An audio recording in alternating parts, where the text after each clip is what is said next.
whichever the case may be. So today we are going to be reviewing another Inferno stick because we love these. I usually get one or two when we go to the dispensary, and then we'll sit down and smoke it, and I'll review it. And I did smoke a little bit of it last night, as you can see, but that just kind of gives us an idea of the flavoring and what the effects are and all that good stuff. So we have it here again. Now we're going to tell you all about it. So as most of you guys know, we go to the dispensary every other Thursday, or Wednesday, my bad. And so Thursday I usually come up with a new list of reviews.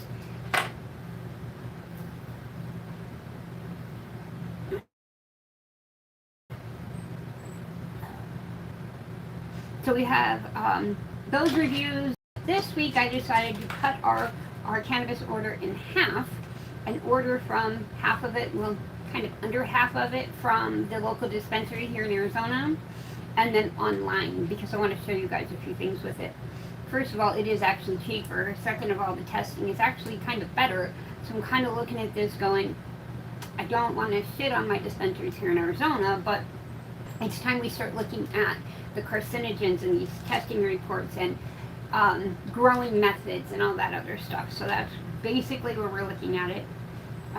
If you guys like, comment, and subscribe to this channel, we can build up the audience to where we can go see other grows in person, and we can talk to the facility managers and all of this, so we can have some fun. I mean, be honest with you, fun. But that way we can also learn a little bit and help shape the cannabis industry ourselves by making sure that it stays clean and it stays regulated and all that wonderful good stuff.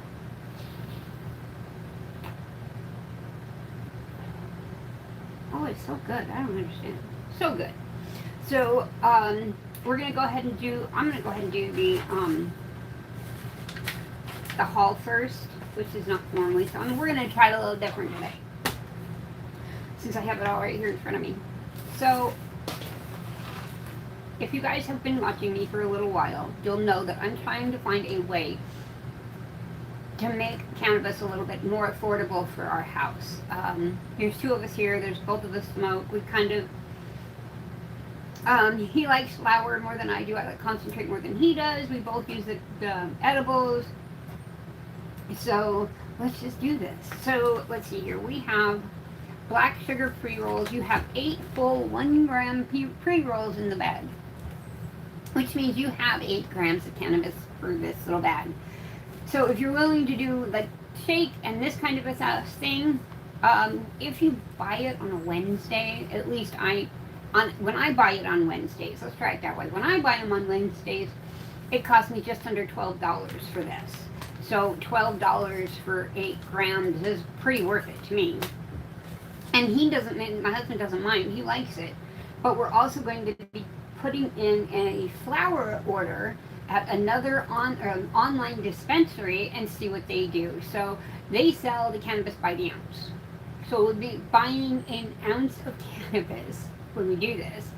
And then we're going to kind of see what they have. I know that the one company that I'm looking at going through for concentrate, they only sell concentrate in the 2 gram things, which I love and adore because, you know.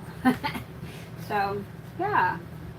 And then we have a Gorilla Glue 8-pack. We have watermelon, Easy Green distillate syringe. We have a Diamond West. This is Dark Queen, 1 gram. This is by 50, but I don't understand exactly what that means. There's a gram in here. Basically what had happened is I ordered 2 different Inferno sticks because that's what we smoked together. They were out of the other one, so they gave me this, and I'm like, okay, whatever.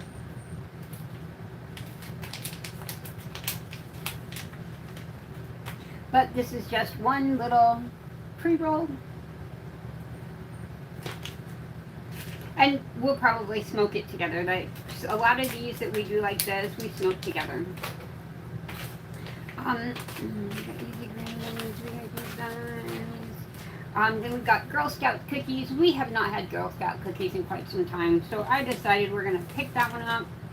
And then we have Mad Honey Shatter, which we'll be reviewing tomorrow. It is a complex tasting strain, so yeah. And then, as always, it is that time of that time to do my maintenance dose for the cancer that I had. Basically, this is just 1 gram of. We'll open it up to show you. 1 gram of RSO oil. I'll actually get over this one. Oh, I forgot to see if we were online. So, this is RSO oil.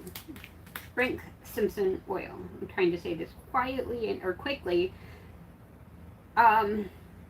Just because it can get a very long and drawn out thing, let me tell you.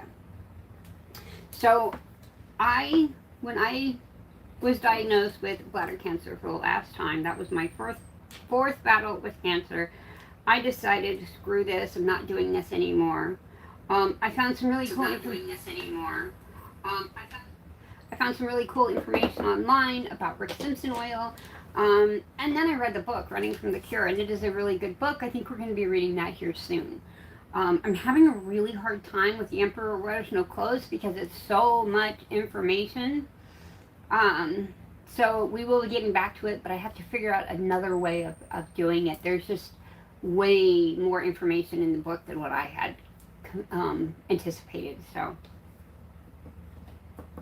I feel like I need to have a green screen behind me with all of the everything that's on cannabis in that book. That way you can kind of follow it around and see what's going on.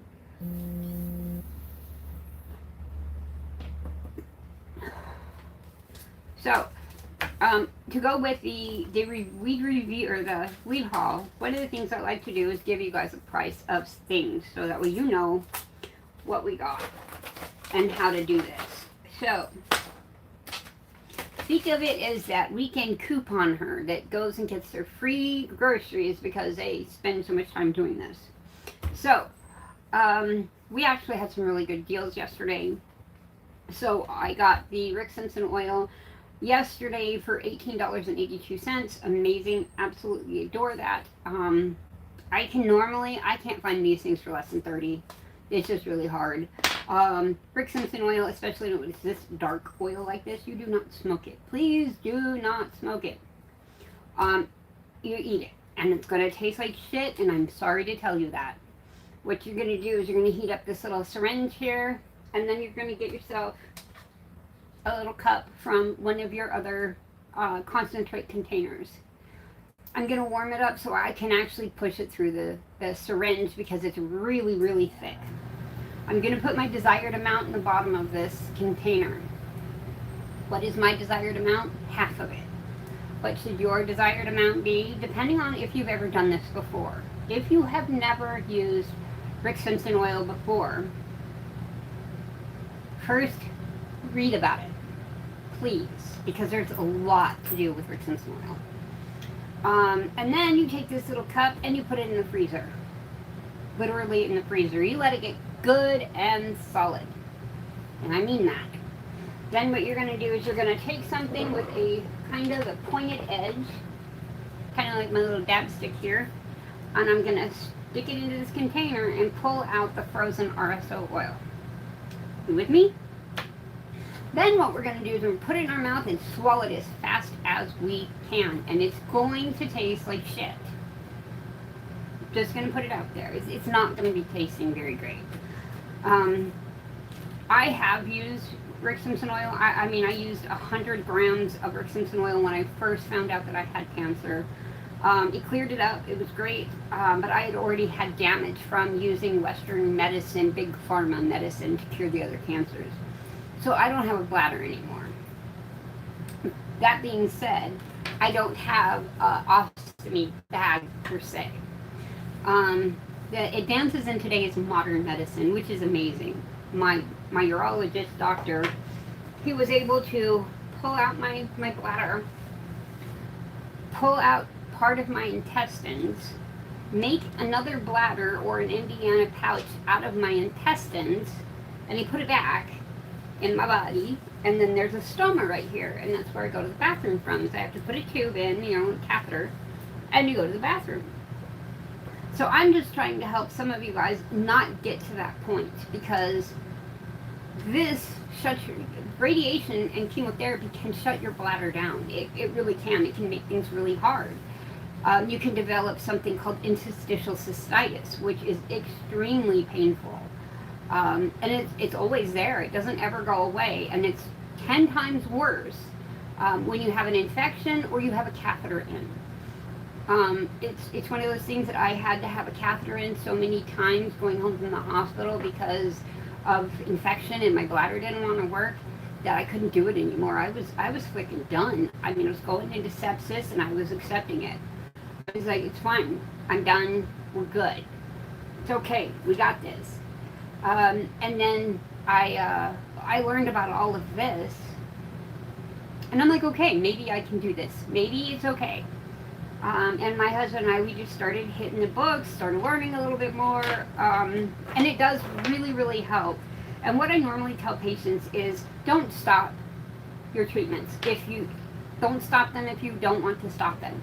Use this in conjunction with your regular treatments, please.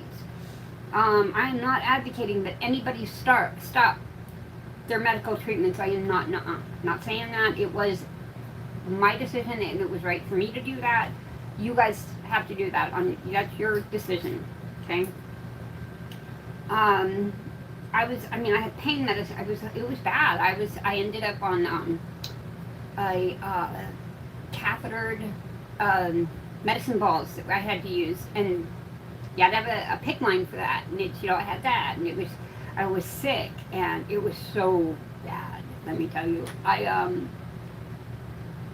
almost did kill myself once, and that one was by accident, complete accident. I did actually want to and try to, and it scared the hell out of my husband, so he started paying a lot more attention to what I was doing and helped me get back, in my right mind and go, okay, I got this. I can do this again. Thank you. And that's really what it comes down to is, your husband and your wife, that's what you're supposed to do. You're supposed to, hang on with people and say, oh, okay, I'm not strong enough. Are you strong enough right now to hold me? I'll hold you when you can't. And it's just one of those things that I advocate for. There is no government in the world that can substitute for an amazing family. There's just not.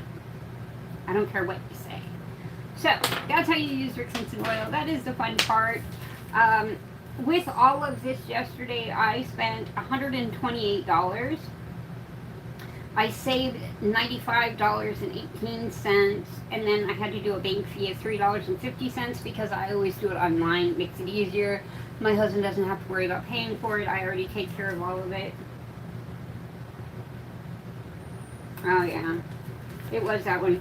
And then they do put what they substituted on here for, which is amazing. I like that they do that. And you usually get 2 receipts. One that's it goes in with packing order, I believe, and then the other one is that you paid. And I keep these so that way I can always see what's going on. I can always follow what the price changes are, whether they go down or they go up or whatever. So yeah. And I'll tell you what, I am so excited for next week. You guys are absolutely going to adore these reviews that we're going to be doing next week. Once we get our online order, and I'm so excited. I'm excited. I'm so excited. We have 500 milligram gummies coming, and I'm not saying per bag. I'm saying per gummy. 500 milligrams per gummy. That is insane to me. I have these, and this is part of it too. I'm sorry, I did buy this. I have a really hard time sleeping. I have insomnia really, really bad. It is left over from treatments and everything else. So I use cannabis to help me sleep. They tried me on an Ambien when I was a lot younger, and I didn't tolerate it very well. Basically, I would get up in the middle of the night and clean my house. I mean, my house was always clean when I got up the next morning, but I wasn't rested at all. So I stopped using that. And then a couple years later, I found gummies like this. So this one here is by WYLD. You can get it here in Arizona, by the way. These are 50 milligram THC servings. There is 1,000 milligrams in this bottle alone. So each one, that is a 50 milligram right there. And you can, they put the, I like that they put those, it says 50 right on there so you know which one you're taking. So, but I usually take 4 of those every night before bed just so I can sleep through the night. And most of the time I do pretty good. The other night, I was up at like midnight and I couldn't go back to sleep, but I think it was more because we had a hailstorm in the middle of the night. And when you're living in an RV or a fifth wheel, it is loud as hell. So I ended up getting up and playing with my games and stuff. But I try not to do that most nights. I have gotten up in the middle of the night, taken a gummy and gone back to lay down to hopefully try to get it to work. Because it's difficult. But let's do this.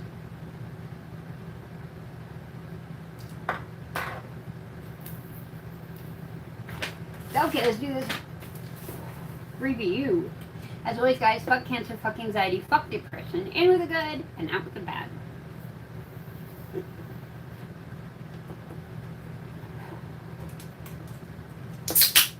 And this thing lasts forever. Hubby and I smoked on this thing for an hour and a half last night. That's not much left. They really take a long time, and they're really good. They used a flavored wrap. Okay. Heavy Eye. This is an Inferno Fire Stick. I did put that on there. This time I normally don't normally add the company name to it. But I have never found them like this before in any other name, so I stuck with it. So she has a THC of 30 to 33%. That's a lot. She is a 60-40 indica hybrid. She comes from Jealousy and Kush Mints.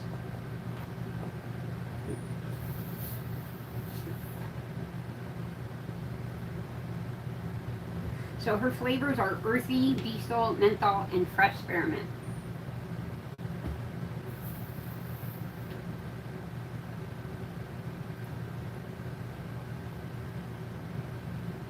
I got earthy, no spearmint, a little diesel, just a little. No menthol, but this is also flower. It is not terpene infused, so you got that. The effects are calming, happy, relaxing, sleepy, and uplifted. With deep relaxation, so she's perfect for an evening or a night routine that I'm doing at noon.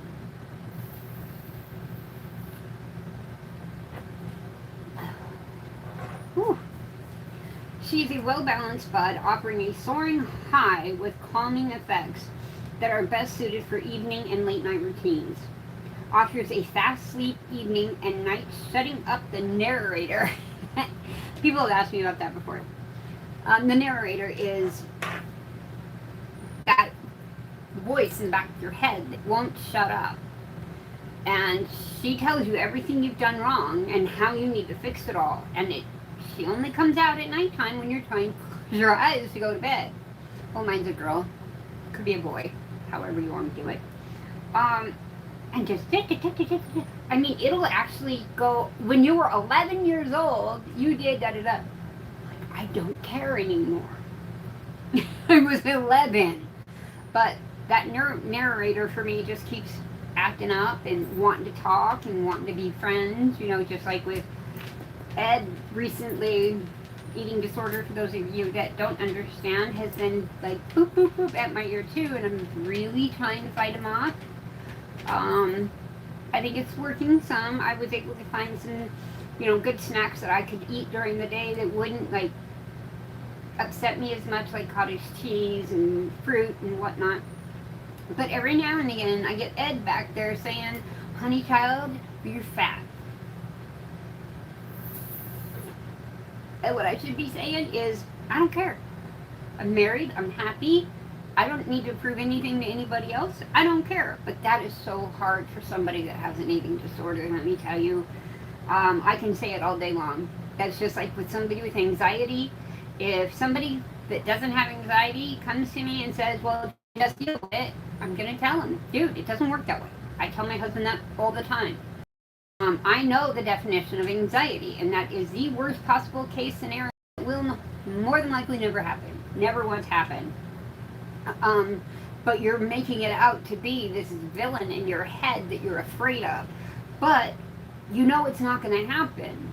But getting your brain to realize that and to understand that is a little different. So if you have somebody and you don't understand that anxiety, please be a little patient with them. It's hard. It is really hard. I will say that. You'll feel the effects wash over you slowly, sinking into your mind with a slight weighted sense of happiness that can leave you red-eyed and couch-locked. Tell you what, sometimes I need that couch lock. As your mind settles, your body will begin to follow suit, sinking further and further into the couch or off the bed. The combination can turn sedative, so even if you're ready for bed and have room in your night routine, she's got you. And yeah, I was having a bad dream a few nights ago, and this is why I said, or off the bed. I don't know what it was. I don't know if I got up and tried to run, but it didn't end well. I ended up on the ground swimming. However that happened. But it's better now. Her buds have dense, rounded, bright emerald green nugs with vibrant blue undertones and lots of thin orange hairs and bright blue trichomes. Gotta love it.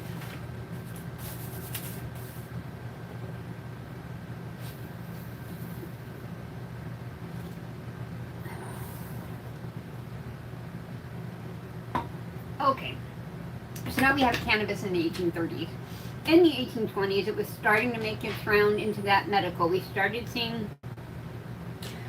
William O'Shaughnessy bring cannabis back from India and start incorporating that cannabis into our daily lives, and that's where we're going to kind of come in at. So in the 1830s marked a pivotal decade for cannabis as it transitioned from an ancient traditional remedy into a celebrated cornerstone of Western mainstream medicine, while simultaneously prompted some of the world's first legal restrictions.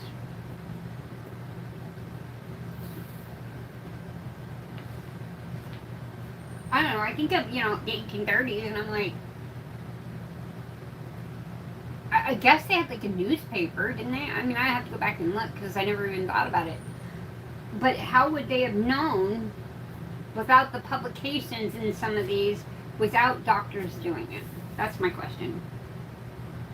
So, medical breakthroughs, introduction to the West. Before this era, cannabis was mostly unknown in the Western clinical practice, and two major figures changed that during the 30s. Sir William Brooke O'Shaughnessy was the main one. In the 1830s, this Irish physician was validating traditional applications while studying in India. He discovered that cannabis extracts drastically ease severe stomach pain, and I will agree it does. Muscle spasms, and vomiting in patients suffering from cholera and tetanus. He pioneered the creation of cannabis resin dissolved in alcohol tinctures, which laid the groundwork for cannabis being added to the U.S. pharmacopoeia by 1850. And we're going to get back into him. As I said, I wanted to go through a lot more of O'Shaughnessy's career because he did a lot. He did a lot. And he had amazing clinical research he did. So the first global restrictions,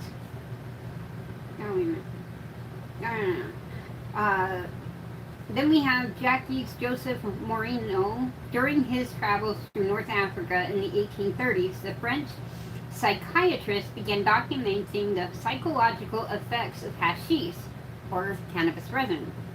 His 1830s observation led him to suggest that drug-induced states could help induce psychoactive cannabis research to the European science. Nice. It, I don't know. I shake my head and I get upset when I see this because this is good. Isn't this good? Isn't this what we want? Okay, so the first global restrictions. While medical research boomed, the 1830s also saw a very beginning of localized anti-cannabis legislation heavily tied to colonialism and slavery. And we had Rio de Janeiro, Brazil in the 1830s. In 1830, the Municipal Court of Rio de Janeiro passed a law prohibiting the importation of cannabis into the city. It explicitly pushed its use by enslaved people who referred to the practice known as Pito do Pango. If I said that wrong, I apologize. I don't know. Marking one of the earliest urban bans of cannabis in modern history. And remember, we will actually be going back through that.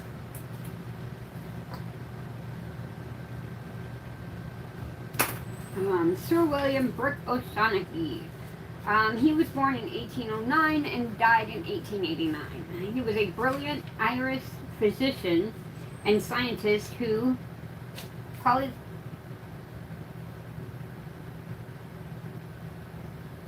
achievements fundamentally shaped modern medicine and global engineering through best remembered as a pioneer that introduced cannabis to the mainstream medicine. He also invented the foundational treatment for cholera and built thousands of miles of telegraph networks.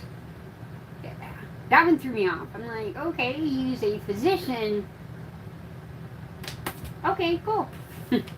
So, key scientific and medical achievements. He is known as the father of medical cannabis in the West. While working as an assistant surgeon for the East India Company in Calcutta during the 1830s, he studied local Ayurvedic and Islamic medical practices. Intrigued by Indian hemp, Cannabis indica, he ran botanical experiments and human trials.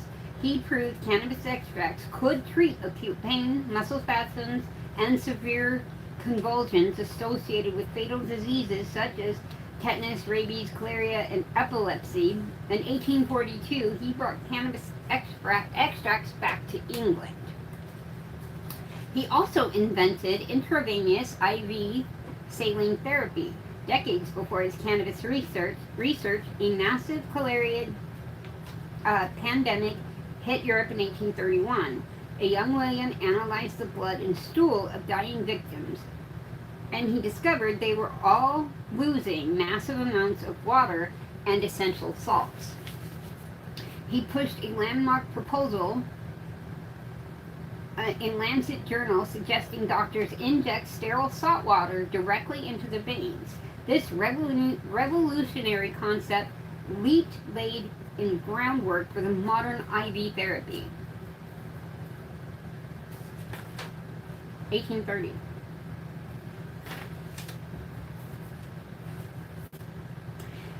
Building Asia's first massive telegraph system. Beyond medicine, William was an expert in chemistry and electricity. The British government tasked him with constructing India's communication infrastructure. He served as India's communication infrastructure. He served as superintendent of telegraph engineering, underwater cables, and successfully erected 11,000 miles of telegraph lines across the subcontinent. Queen Victoria knighted him in 1856 for this massive feat. Um, I don't know how to say this any other way, but if he were using cocaine, you would this would be different. It would be completely different. Because cannabis is not a gateway drug, and it is not a drug that if you don't have it, you don't have it. If you have it, you want it. Kind of a thing. But if they take it away from you or prohibit you, now you want it more. And that's kind of how that works. And I don't know if it's our government's way of saying they want to push us into it more or what. I don't know. I'm not them. I can't say as I know what they do or say or think half the time. But I don't see highly educated people, surgeons, scientists. I don't know. I have a hard time with this. I really do. I have looked at so many very highly intelligent people. And one thing that I've noticed is all of them, at one point in time in their life, used cannabis. And they used it not only for inspiration, but to help clear what was going on with them. Whether it was mental, whether it was physical, whether it was emotional, they use it to kind of help stay within those boundaries. And it does help. It does work. Now let's talk about cocaine. The only reason we're going there instead of anything else is because it is a naturally growing plant as well. You can produce cocaine, but it's never going to have the reputation of cannabis because it will kill somebody, and it has killed somebody. More than one somebody, as a matter of fact. It is highly, highly addictive. If you don't have it, you'll do anything to get it. That's where I'm looking at these changes in this. You have this immensely intelligent person that looks at this and looks at our world and our people and goes, yeah, this would work. I don't know. I don't understand.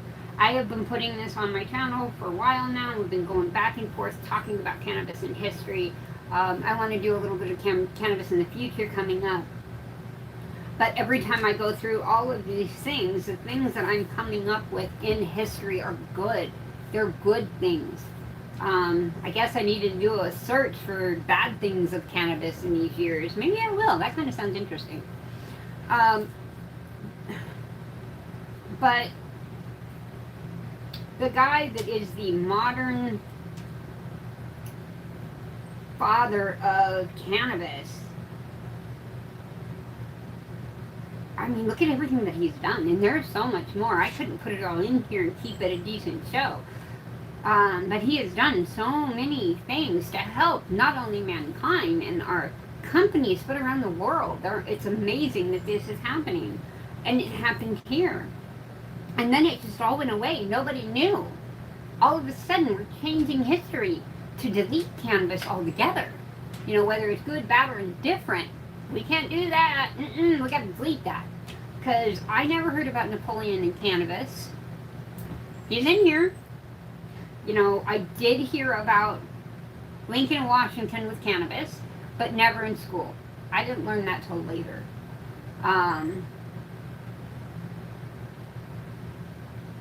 I can even tell you when later. But I learned that later. So, I don't know. I look at all of this that's going on. I look at what's happened in the past. What we talked about the other day was California. California was the first one to prohibit cannabis. And then one of the first ones to give it back to us. So, at what point in time are we just going to go, we need to get fully on the right side of history, federally legalize this, regulate it, make sure it's good and clean, and get it out to the people. How hard is that? Nobody dies from it. This is more of a pro than a con, but Big Pharma can't touch it. So I'm not seeing why you know, it irritates me. We don't have cannabis today because of three major things. Okay? Big pharma, big logging, and big tobacco.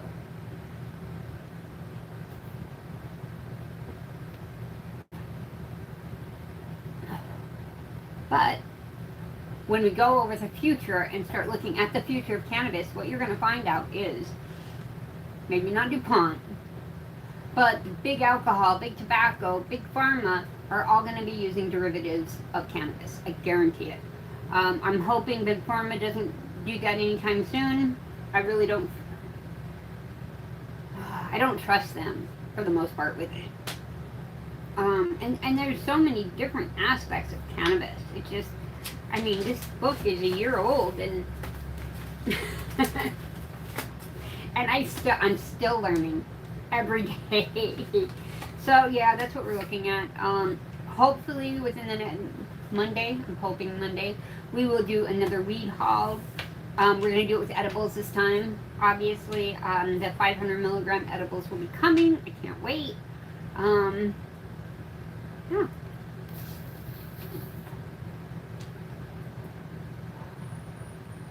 Other than that, it was a great talk. I am so happy to see you guys today. It is amazing.